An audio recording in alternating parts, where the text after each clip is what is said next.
इस कहानी के सभी पात्र काल्पनिक हैं। इसका किसी भी जीवित या मृत व्यक्ति से कोई संबंध नहीं है। Hello friends, welcome to my channel Kalima stories. आज की कहानी है अवंतिका की। अवंतिका जो अपने माँ बाप की लाडली बेटी थी। उसके पापा 3 भाई थे। उसके बड़े पापा ने शादी नहीं की थी, वो अमेरिका में सेटल हो गए थे। और उसके एक चाचा थे और उसके पापा। लड़कियों में वो अपने घर में अकेली थी, इसलिए सभी की लाडली थी। 2 भाई थे। चाचा जी के भी 2 लड़के थे, लड़की नहीं थी। बहुत ही लाड़ प्यार के साथ वो पली बड़ी। जब उसकी एजुकेशन कंप्लीट हो गई तो उसको मेकअप आर्टिस्ट बनने का शौक हुआ। अपनी मम्मी से बोले, मम्मी मैं मेकअप आर्टिस्ट का कोर्स करूंगी। सभी लोग नए जमाने के थे, किसी को कोई दिक्कत नहीं थी। बोले हाँ करो। बोले लेकिन मैं यहाँ से नहीं करूंगी, मैं अपने पुराने वाले मकान बॉम्बे से जाके वहां से करूंगी, मुंबई जाऊंगी, वहीं शिफ्ट होंगी और वहीं से करूंगी। उसकी मम्मी को थोड़ा अजीब सा लगा। क्यों बेटा, बेंगलोर में इतने अच्छे अच्छे हैं ब्यूटी पार्लर, हर तरह की सुविधा है, वहीं क्यों? बोले मम्मी मैं फिल्म जगत में भी अपना भाग्य आजमाना चाहती हूँ, मैं वहीं से कोर्स करूंगी और वहीं अपना भाग्य आजमाऊंगी। उसकी मम्मी ने मना किया। बोले नहीं बेटा, इतनी दूर मैं तुम्हें अकेले नहीं भेजूंगी। वो थोड़ी अनमनी होकर बैठ गई। शाम को उसके पापा आए तो अपने पापा से शिकायत की। देखिए ना पापा, मैं इतनी बड़ी हो गई फिर भी मम्मी को मेरे पर भरोसा नहीं है। उसके पापा ने बोले ऐसा क्यों कहती हो बेटा, घर में सबको तुम्हारे ऊपर पूरा भरोसा है, ऐसी बात क्यों कही तुमने? बोले मम्मी कहती है कि मैं अकेले नहीं जाने दूंगी। अब मैं अकेले रहूं ये 4 लोगों के साथ रहूं, अगर मुझे सेल्फ कॉन्फिडेंस है तो दिक्कत क्या है पापा? मम्मी कह रही है मैं मुंबई में शिफ्ट होने के लिए अकेले नहीं भेजूंगी। अब उसके पापा भी चुप। मुंबई में शिफ्ट होने के लिए? नहीं बेटा, वहां तो हम अकेले नहीं भेजेंगे। पापा आप भी क्या करते हो पापा? मुंबई मुंबई में रहूं या यहाँ रहूं, आपकी बेटी को अकेले रहने में कोई दिक्कत नहीं है। अगर आप लोगों का भरोसा मुझ पर है तो मैं कहीं भी रहूं ना। उसके पापा कुछ देर सोचने लगे। बोले मैं सोच के बताऊंगा बेटा, अभी मैं कोई जवाब नहीं दूंगा। अवंतिका बोली ठीक है पापा, मैं आपके जवाब का वेट करूंगी। रात में उसके पापा ने अपने बड़े भाई को फोन किया, अवंतिका के बड़े पापा, कि अवंतिका चाहती है कि अपने पुराने मकान में कुछ कुछ दिन वहां पर रह करके वो मेकअप आर्टिस्ट का कोर्स करना चाहती है। उसके बड़े पापा बोले कि उसको कुछ बताया तो नहीं ना उस मकान के बारे में? अवंतिका के पापा ने जवाब दिया नहीं, उसे तो कुछ भी नहीं मालूम। अवंतिका के बड़े पापा ने बोला कि मैंने वैसे तो पूजा वूजा सब कुछ करा दी है, लेकिन फिर भी उसको कुछ बताना मत। उसके मन में अगर डर होगा तो ही उसको कुछ ऐसा भय लगेगा। जाती है तो जाने दो। हाँ ऐसा करना, रोशनी को उसके साथ में भेज दो। रोशनी उनके घर में शुरू से जो काम करती थी, उसकी बेटी का नाम था। वो भी घर में बच्ची की तरह ही पली थी, इसलिए दोनों साथ में ही रहती थी। दूसरे दिन अवंतिका के पापा ने कहा, बेटा ठीक है, मैंने बड़े पापा से पूछ लिया है, अगर तुम जाना चाहती हो तो तुम्हारी प्लेन की टिकट बुक कर देता हूँ, लेकिन रोशनी तुम्हारे साथ में जाएगी तुम्हारा ख्याल रखने के लिए। अवंतिका खुश हो गई। एक से भले दो, 2 लोग रहेंगे तो बहनों की तरह साथ में रहेंगे भी, आगे का काम भी कर पाएंगे और रोशनी उसका ध्यान भी रख लेगी। अवंतिका को घर का काम ज्यादा कुछ आता नहीं था और रोशनी कामों में एक्सपर्ट थी। दूसरे ही दिन उन दोनों की फ्लाइट बुक कर दी गई, दोनों मुंबई आ गई। पुराना मकान देखकर अवंतिका खुश हो गई। अरे वाह, इतना सुंदर बंगलोज, और ये छोड़ के सब लोग यहाँ से चले गए, मैं तो यहाँ से कभी ना जाऊं। अंदर गई, जैसे ही गेट खोला तो देखा बहुत पत्तियां ने सब बिखरे पड़े थे हवा के कारण, जितने भी झाड़ फूट थे सब नीचे पड़े हुए थे। अवंतिका ने अपने पापा को फोन किया और कहा कि यहाँ पर गंदगी बहुत है पापा, पहले तो सफाई के लिए किसी को कहिए। अवंतिका के पापा बोले आप बाजू में जाओ, जो अंकल जी हैं उनको अपना परिचय दो, वो सारी व्यवस्था कर देंगे। अवंतिका बोली ठीक है पापा। जो बगल में घर था वहां पर जाकर अवंतिका ने बेल बजाई तो वहां पर एक बुजुर्ग दंपति रहते थे, दोनों बाहर आए। बोले हाँ बेटा, आपको किसका काम है? अवंतिका बोली मैं यहाँ पर जो बगल वाला मकान है ना आपका, मैं यहाँ पर रहने आई हूँ, ये मेरे पापा का मकान है। अच्छा अच्छा, तो आप अवस्थी जी की बेटी हैं? अवंतिका बोली हाँ, मैं अवस्थी जी की बेटी हूँ, मैं थोड़े दिन के लिए यहाँ रहने आई हूँ। दोनों बुजुर्ग दंपति सोच में पड़ गए। यहाँ रहने आई हो? 21 सालों के बाद ये मकान में कोई आया है। अवंतिका बोली, आप ऐसे क्यों देख रहे हैं? ऐसा क्या है? बोले, नहीं नहीं, है तो कुछ भी नहीं, लेकिन इतने दिनों से बंद मकान पड़ा है, मिट्टी धूल सब है ना, गंदगी है ना, इस वजह से सिर्फ कहा। अवंतिका बोली, इसीलिए तो आई हूँ अंकल, कोई ऐसा हो जो घर की साफ सफाई कर दे। ऐसे तो रोशनी है मेरे साथ, लेकिन वो अकेले कितना काम करेगी। बोले, ठीक है, मैं किसी से कह करके साफ सफाई करवा देता हूँ। वो जो पड़ोसी अंकल थे, उन्होंने किसी को भेजा, घर की साफ सफाई हो गई। करते करते 3-4 बज गए शाम के। अवंतिका को बहुत तेज भूख लगी थी। किचन में रोशनी को आवाज दी, रोशनी, ऑनलाइन कुछ मंगा लेते हैं, आज तो कुछ व्यवस्था किचन में हो नहीं पाएगी, कुछ खाने के लिए चाहिए ना, भूख लग रही है। रोशनी बोली, हाँ दीदी, भूख तो मुझे भी लगी है। अवंतिका ने फोन करके ऑनलाइन खाना बुक किया। बोली, तब तक हम घर देख लेते हैं, घर कितना अच्छा है, कितना सुंदर है, सीढ़ी की तरफ चलते हैं। रोशनी भी पीछे पीछे अवंतिका के जा रही थी। देखा ऊपर की ओर रास्ता है और ऊपर से तो बहुत दूर तक का सीन दिखेगा, चलो चलते हैं ऊपर देख के आते हैं।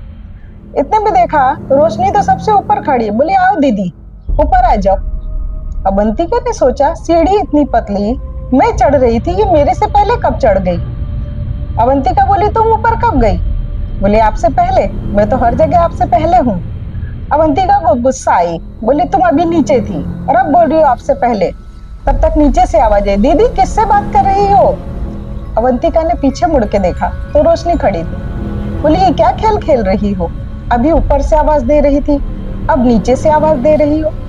रोशनी बोली, क्या दीदी मजाक करती हो? मैं तो नीचे ही थी, मैंने तो आपको आवाज दी ही नहीं ऊपर से। अवंतिका को थोड़ा गुस्सा आया कि ये पहले ही दिन क्या मेरे से मजाक कर रही है। अवंतिका नीचे आ गई। बोली, नहीं देखनी मुझे ऊपर की छत, मैं फिर कभी जाऊंगी। और नीचे आ गई, जा करके सोफे पर बैठ गई। तो देखा एक कमरा बिल्कुल बंद, सारे कमरे खुले साफ भी लग रहे थे। एक कमरा ऐसा लग रहा था जैसे उसमें कोई दरवाजा ही नहीं है। अवंतिका उस कमरे की ओर बढ़ी जिसमें दरवाजा नहीं था। उसने दीवार पर हाथ रखा तो ऐसा लगा कि कोई दरवाजा खुल गया। अवंतिका उस कमरे में अंदर गई और जैसे ही उसने उस कमरे में प्रवेश किया, उसको लगा कि वो दरवाजा दीवार की तरह फिर से बंद हो गया। अवंतिका घबरा गई, अभी अभी तो मैं यहाँ अंदर आई, ये दरवाजा था, दरवाजा कहाँ है? वो चारों तरफ देखने लगी, कहीं कोई दरवाजा था ही नहीं, चारों तरफ दीवार ही थी।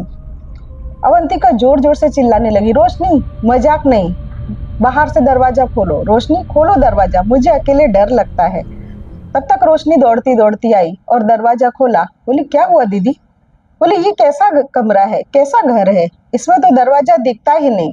रोशनी बोली, सामने तो दरवाजा है, कलर भी अलग है, क्यों ऐसा कहती हो दीदी? अवंतिका बाहर आई तो उसको ध्यान से देखा तो हाँ, दरवाजा तो अलग है, ये मुझे क्यों ऐसा लगा? बोली, हो सकता है मेरा वहम हो। वो आकर के फिर से सोफे पर बैठ गई। इतने में डोरबेल बजी। खाना आ चुका था, दोनों ने खाना खाया और दोनों सोने के लिए चली गई। अवंतिका ने अपना रूम एक अलग रखा था। बोली, मैं यहाँ सोऊंगी और तुम अपने रूम में सोना। रोशनी बोली, दीदी मुझे तो डर लगता है इतने बड़े घर में, क्या आज मैं आपके साथ सो जाऊं? अवंतिका बोली, इतनी बड़ी होकर डरती है? नहीं, अकेले अकेले सोएंगे, एंजॉय करो। अवंतिका अकेले अपने रूम में सोने चली गई। रोशनी भी किचन के बगल वाले कमरे में लेटने चली गई। अचानक अवंतिका को लगा कि कुछ मशीन जैसी चलने की आवाज आ रही है, जैसे हेयर ड्रायर चल रहा हो। अवंतिका पीछे पलटी तो कुछ भी नहीं था। फिर से वो लेटी, फिर से उसको लगा कि उसके हेयर ड्रायर की आवाज आ रही है। फिर से पीछे पलटी तो देखा हेयर ड्रायर उसका हवा में चल रहा था और स्विच ऑन था। वो डर कर चिल्ला के उठ बैठी और आवाज दी, रोशनी। रोशनी दौड़ती हुई आई। क्या हुआ दीदी, क्यों डर गई? अरे मेरा हेयर ड्रायर। रोशनी ने देखा अवंतिका का हेयर ड्रायर जमीन पर पड़ा है और उसका स्विच लगा हुआ है। रोशनी बोली, हाँ दीदी सॉरी, मैं आपको बताना भूल गई थी। शाम को जब मैं नहाई थी ना सफाई करने के बाद, तो मेरे बाल गीले थे तो मैंने इससे सुखाया था और स्विच बंद करना भूल गई थी शायद। अवंतिका को रोशनी पर बहुत गुस्सा आया। लेकिन फिर उसने सोचा कि अगर स्विच चालू होता तो भी चालू करने के लिए कुछ तो चाहिए, ये कैसे हो सकता है। अवंतिका ने तुरंत स्विच से निकाला उसको और साइड में रख दिया। फिर रोशनी से बोला, आओ तुम मेरे साथ ही सो जाओ, तुम वहां डर रही हो ना। जबकि सच तो ये था कि अवंतिका भी डर रही थी। दोनों साथ में ही सो गए। दूसरे दिन पड़ोसी सुबह आए, बोले बेटा किसी चीज की जरूरत हो तो मुझे बताना। बोले हाँ अंकल, जो भी होगा मैं आपसे कहकर मंगवा लूंगी। किचन का सारा सामान बुक कर दिया। उसी दिन सारा खाने पीने का सामान आ गया उनके घर में। और रोशनी भी खुश थी कि हाँ अब बाहर का नहीं खाना पड़ेगा, सब मैं खुद ही कर लिया करूंगी। अवंतिका दूसरे दिन शाम को जब बैठी हुई थी अपने कमरे में, तो वो उसी बात के विषय में सोच रही थी कि कल उस रूम में ऐसा क्या हुआ था, आज मैं फिर उधर ही जाती हूँ। उसने अपना सूटकेस उठाया जिसमें मेकअप का सारा सामान था, जो वो कोर्स के लिए लेकर के आई थी वहाँ बेंगलोर से। वो सामान लेकर के उस रूम में गई। उसके साथ फिर कल जैसा ही हुआ। चारों तरफ से दीवारें, कोई दरवाजा नहीं, और उसका सूटकेस अपने आप खुला। मेकअप के सारे सामान एक एक करके ऐसा लग रहा था जैसे उसे कोई यूज कर रहा हो। अवंतिका घबरा गई और फिर से रोशनी को आवाज देने लगी, रोशनी दरवाजा खोलो। रोशनी दौड़ती हुई आई और उसने दरवाजा खोला। दीदी क्या है ये, रोज आपको क्या हो जाता है इधर आते ही। अवंतिका बोली, कुछ तो है जो मुझे इस रूम में महसूस होता है। रोशनी बोली, कुछ नहीं है दीदी, सब बिल्कुल साधारण है, आप डरते हो सिर्फ। लेकिन अवंतिका को विश्वास नहीं हुआ। उसने तुरंत अपनी माँ को फोन लगाया और बताया, मम्मा ये जो पीछे वाला कमरा है ना, यहाँ मुझे कुछ महसूस होता है। उसकी मम्मी बोली, क्या महसूस होता है। बोले, मेरा मेकअप का पूरा सामान बिखर जाता है, ऐसा लगता है कोई मेरा ड्रायर यूज कर रहा है। मम्मी कुछ तो है इस रूम में। उसकी मम्मी बोली, मैंने पहले ही मना किया था बेटा, वहां मत जाओ, फिर भी तुमने जिद की। बोले, नहीं मम्मी कुछ है क्या, मुझे सच सच बताओ, आप मुझसे कुछ छिपा रही हो। उसकी मम्मी बोले, नहीं बेटा ऐसा क्या कुछ भी नहीं है जो मैं तुमसे छिपाऊंगी, हो सके तो वापस आ जाओ, वहां मत रुको। बोले, नहीं मम्मी कुछ दिन के लिए आप आ जाइए। उसकी मम्मी बोली, ठीक है मैं सोचूंगी, कहकर फोन काट दिया। दूसरे दिन अवंतिका को लगा कि उसकी मम्मी आई है। डोरबेल बजी, दरवाजा खोला तो ऐसा लगा कोई अंदर आया, लेकिन दिखा नहीं। समझ भी नहीं आया अवंतिका को कि ये क्या, गेट के बाहर तो कुछ दिख नहीं रहा था। डोर बेल भी मुझे सुनाई पड़ी, कुछ कोई आया ऐसा भी लगा, पर कोई दिखा तो नहीं। उसने सोचा मेरा वहम है, 2 दिन से मेरे दिमाग में कुछ चल रहा है शायद, इसीलिए मुझे ऐसा लगता है। तभी अंदर से चूड़ी खनकने की और बर्तनों की गिरने की आवाज आई। वो खुश हो गई, मम्मी मुझको सरप्राइज दे रही है लगता, छुप कर कहीं से या फिर पीछे वाले दरवाजे से आई है और यहाँ मुझे बेवकूफ बना रही है। वो मम्मा मम्मा करते किचन की तरफ भागी, लेकिन वहां कोई नहीं था, बिल्कुल सुनसान। किचन जैसा का तैसा पड़ा हुआ था। उसने रोशनी को आवाज दी, रोशनी की कोई आवाज नहीं आ रही थी। वो फिर से चीखी, रोशनी। तब रोशनी बोली, हाँ दीदी, और लगभग दौड़ती हुई उसके पास आई। बोली, दीदी मैं बाथरूम में थी इसलिए मैंने आपकी आवाज नहीं सुनी होगी। बोली, मम्मा आई है। रोशनी बोली, नहीं। बोले, नहीं मुझे चूड़ियों की आवाज आई, बर्तनों की आवाज आई, जरूर मम्मा आई है। बोले, नहीं दीदी कोई नहीं आया। रोशनी उस हिसाब से कह रही थी कि हाँ अवंतिका को विश्वास करना पड़ रहा था, लेकिन फिर भी उसने फोन मिलाया मम्मी को। मम्मी ने उसके फोन उठाया, बोले, हाँ बेटा बोलो। बोले, मम्मी आप कहाँ हो। तो उसकी मम्मी बोली, किचन में। तो बोले, तो फिर मेरे साथ खेल क्यों खेल रही हो, मैंने भी बर्तनों की आवाज सुनी, आपकी चूड़ी की आवाज सुनी, फिर भी आप छिप गए, मैं अभी तो किचन में जाके आई। उसकी मम्मी बोली, बेटा मैं अपने किचन में हूँ, यहाँ से बोल रही हूँ। बोले, कहाँ से। बोले, बेंगलोर से। नहीं मम्मी आप झूठ बोल रहे हो, आप मुंबई में ही हो। अरे बेटा ऐसे क्यों बोल रही हो, मैं अभी नहीं निकली यहाँ से, और एक दिन में कैसे आ जाऊंगी बिना कहे। अवंतिका बिल्कुल चुपचाप बोली, मैं मम्मी मुझे लगा चूड़ियों की आवाज, पायल की आवाज मैंने अपने कानों से सुनी। अब अवंतिका की मम्मी को कुछ कुछ शक हुआ, तो बोले, बेटा एक काम करोगी। अवंतिका बोली, हाँ मम्मी बोलो। बोले, जाओ चूड़ी, बिंदी, आलता, नेल पॉलिश, ये सारा सामान लेके आओ और जिस रूम में तुम डर रही थी ना वहां ला करके रख दो। अवंतिका बोली, क्यों मम्मी ऐसा क्यों। बोले, जितना मैं कह रही हूँ बेटा इतना कर दो। अवंतिका ने रोशनी को पैसे दिए और बोला, ये सब सामान जो पास वाली मार्केट है वहां से ले आओ जाके। पड़ोसी से एड्रेस पूछ करके रोशनी गई और वो सारा सामान लेकर के आ गई। फिर से मम्मी को फोन किया, मम्मी सारा सामान आ चुका है, अब मैं क्या करूं। अवंतिका की मम्मी ने कहा, सारा सामान थाली में सजाओ और उसी कमरे में रख दो। अवंतिका को कुछ समझ में नहीं आ रहा था कि मम्मी क्या कह रही है। उसने चूड़ियां उठाई, आलता लिया, बिंदी का पत्ता सब लेकर के थाली में सजाया और उस कमरे में ले जाके रख दिया। और अवंतिका वहीं बैठ गई, मोबाइल अपने पास में रखा कि जो कुछ भी होगा मैं मम्मी को तुरंत फोन करूंगी। धीरे धीरे उसको ऐसा लगा कि चूड़ियां उठ करके अपने आप ऊपर गई, किसी ने पहनी। बिंदी भी उठकर दीवार में जैसे किसी ने लगाई। हर एक सुहाग का सामान धीरे धीरे अपने आप ऊपर जा रहा था और उसी तरह से जैसे कोई पहन रहा हो ऐसा लग रहा था। अवंतिका डर रही थी लेकिन फिर भी हिम्मत करके बैठी थी कि है क्या। उसने हिम्मत करके पूछा, कौन हो तुम, मुझे नजर क्यों नहीं आती। अचानक उसके सामने एक भयानक चेहरा आया। बहुत डरी हो। उसने कहा, मैं तेरी बुआ हूँ, तेरी सगी बुआ। अवंतिका बोली, नहीं, मैंने तो कभी तुम्हारे बारे में नहीं सुना, ना ही कभी मुझे पापा ने बताया। आप कभी थी भी ये भी मुझे नहीं मालूम। वो बहुत डरावनी हंसी हंसी और बोली, अगर कुछ पूछना है तो तेरे बड़े पापा से पूछ। मैं कौन हूँ, आज क्यों नहीं हूँ तुम्हारे सामने, पूछना अपने बड़े पापा से। और ये कहकर वो गायब हो गई और सुहाग का सारा सामान उस पूरे कमरे में फैला पड़ा था। अवंतिका घबराई हुई सी बाहर निकली। दरवाजा बिल्कुल हवा के झटके के साथ खुला और वो उसमें से दौड़ती हुई लगभग गेट के बाहर गई। सीधे पड़ोसी के यहाँ जाकर बोली, क्या यहाँ पर कोई ऐसा कुछ हुआ था जो मुझे आज तक नहीं मालूम। उन्होंने कहा, बेटा अपने मम्मी पापा से पूछो। अवंतिका ने तुरंत अपनी मम्मी को फोन लगाया, बोली, मम्मी मेरी कोई बुआ भी थी। अवंतिका की मम्मी सुनकर एकदम निस्तब्ध रह गई। किसने कहा तुमसे, पड़ोसियों ने। बोली, नहीं मम्मी सच बताओ, मेरी कोई बुआ थी। तो बोली, हाँ बेटा तुम्हारी बुआ थी और उसी रूम में उन्होंने जहर खा करके आत्महत्या कर ली थी, इसी वजह से मैं तुमको वहां नहीं भेजना चाहती थी। तो बोली, क्यों ऐसा। बोली, बहुत लंबी कहानी है, मैं आकर बताऊंगी।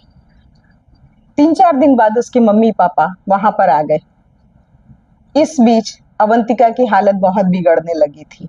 जब से मालूम हुआ कि उसके मम्मी पापा आने वाले हैं, अवंतिका कभी दीवार पे सर पटकती, कभी नीचे बैठ जाती, जोर जोर से रोती, कभी हंसने लगती।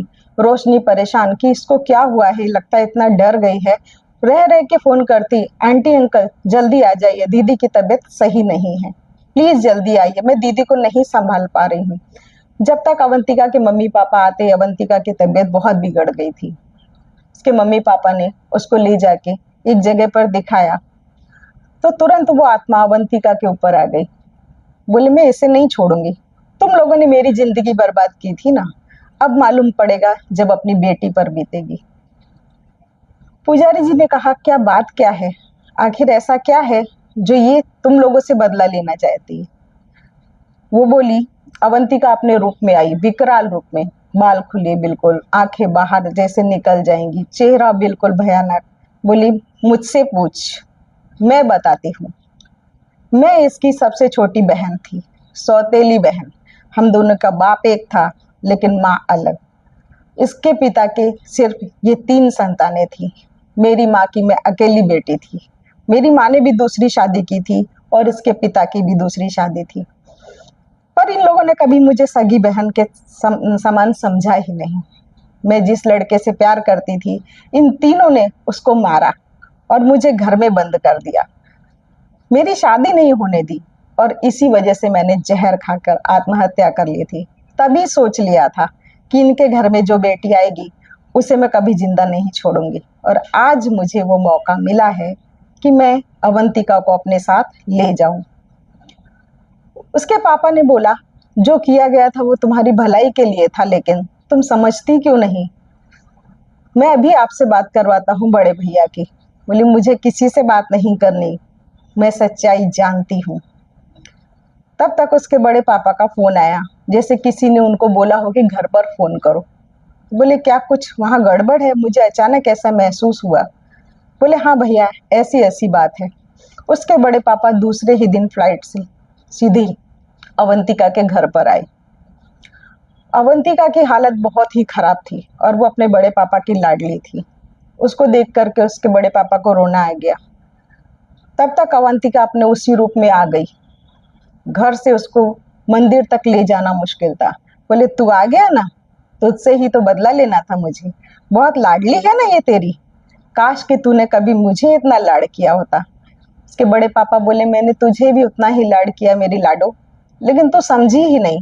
मैंने जो भी किया तेरी भलाई के लिए किया। बोले हाँ, मेरी भलाई के लिए। अगर मेरी भलाई सोची होती तो शायद आज शादी करके मैं वहां होती। उसके अवंतिका के बड़े पापा बोले ठीक है, तुझे सच्चाई ही जाननी है। अगर तू इस घर में कैद न रहकर देख कर आ, जिससे तू शादी करना चाहती थी वो पहले से शादीशुदा था और नशे का आदी था, तो क्या मैं तुझे ऐसे घर में जाने देता? आज वो जेल में है। पहले तू इतना तो देख। तेरे जाने के बाद मैंने भी आज तक शादी नहीं की। मुझे इस बात का दुख था कि मैं अपनी लाडो का घर ना बसा सका, तो मैं शादी कैसे कर लूं? यह सुनकर के अवंतिका थोड़ी देर को शांत बैठी।